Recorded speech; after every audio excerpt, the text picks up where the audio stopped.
2002 سے لے کر 2013 تک ان دو پارٹیوں میں حکومت جب آئی تو اس وقت صرف ہماری صوبائی حکومت میں حالانکہ اس کا ایک کام ہے نہیں 16 کروڑ روپے کی گرانٹ دی پیشن ریٹ کے لیے اور یونیورسٹی کے ملازمین کے لیے. اس کے بعد یونیورسٹی ہمارا ڈی خان کا ایک ہماری ضرورت نہیں ہے, یہ صوبے سے صوبے کی ضرورت ہے کیونکہ ڈی خان ایگریکلچر ہب ہے صوبے کا. ہم نے منظور کی, مجھے نہایت افسوس ہے, میں بار بار اس پہ بیٹھتا رہا, بار بار میں کرتا رہا. میں خود جا کے بھی صاحب کو ملا کسی گومل یونیورسٹی کو, وہ اس کے راستے میں رکاوٹیں پیدا کر رہا ہے.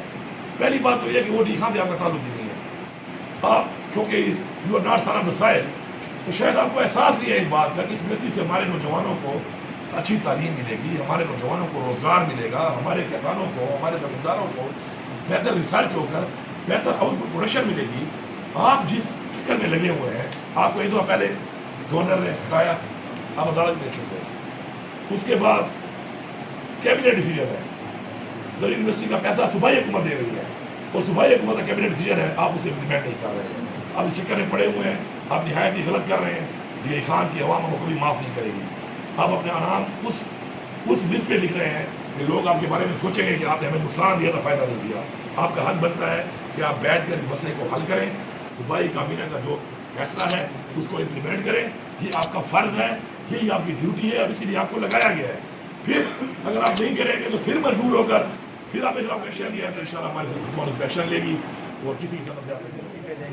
میں سمجھتا ہوں کہ ہم نے پہلے جو ایکسپیرینس کیا ایک کولیشن گورنمنٹ کا, اور جس طریقے سے وہ لوگ جن کی آپس میں ساری عمر آپس میں لڑائیاں تھیں, ایم کیو ایم, یہ باقی پارٹیاں, یہ لوٹا کریسی, یہ آپ کے سامنے آ گئی ہے. اور لوٹا کریسی بھی پاکستان میں ختم ہو گئی ہے. آپ نے پنجاب میں دیکھا کہ لوٹا کریسی میں پاکستان کی عوام کھڑی ہوئی اور پاکستان کی عوام نے مسرت کیا اس چیز کو کہ اپنا ضمیر بیچنے والے لوگ لوٹے ہوتے ہیں.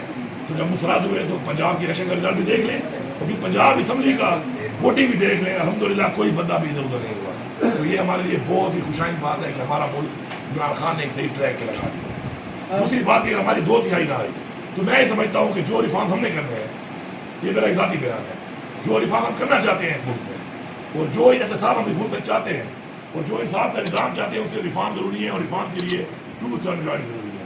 تو میں سمجھتا ہوں کہ پھر اسی بات عمران خان کو دوبارہ سمجھ تحریر کرنی چاہیے اور پھر الیکشن کرنا چاہیے. اور جب تک یہ قوم عمران خان کو پورا اختیار نہ دے کہ وہ اس قوم کے لیے وہ کچھ کر سکے جو کرنا چاہتا ہے, تب تک عمران خان جو ہے عوام میں جائے اور عوام سے مینڈیٹ